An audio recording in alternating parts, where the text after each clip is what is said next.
Hey everyone, today I'm going to teach you how to change the first column in Monday.com. Let's jump right into it. First, open your web browser and head over to Monday.com. Once the page loads, you'll need to log in using your credentials.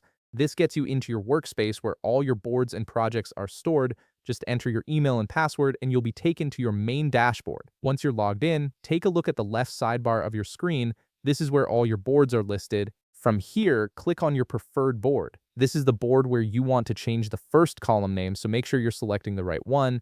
The board will open up and display all your current tasks and columns. Now direct your attention to the upper right corner of the screen. You'll see an icon that looks like three dotted lines, sometimes called a menu icon. Click on this icon to reveal a drop-down menu with various board options. From this menu, select Settings. This will open up the board settings panel where you can customize different aspects of how your board functions.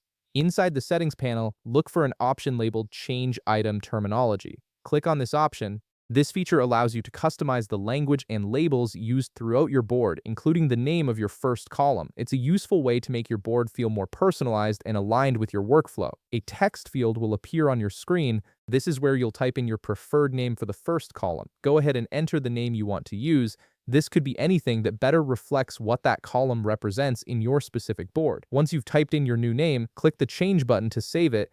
After clicking Change, navigate to the upper left corner of your screen. You'll see a blue drop-down menu there. Click on this drop-down menu to enable the first column name you just created. This final step activates your new column name and makes it visible across your entire board. And that's it. You've successfully changed the first column name in Monday.com, making your board more customized to fit your needs. If this video helped you out, be sure to leave a like, subscribe, and I'll see you in the next one.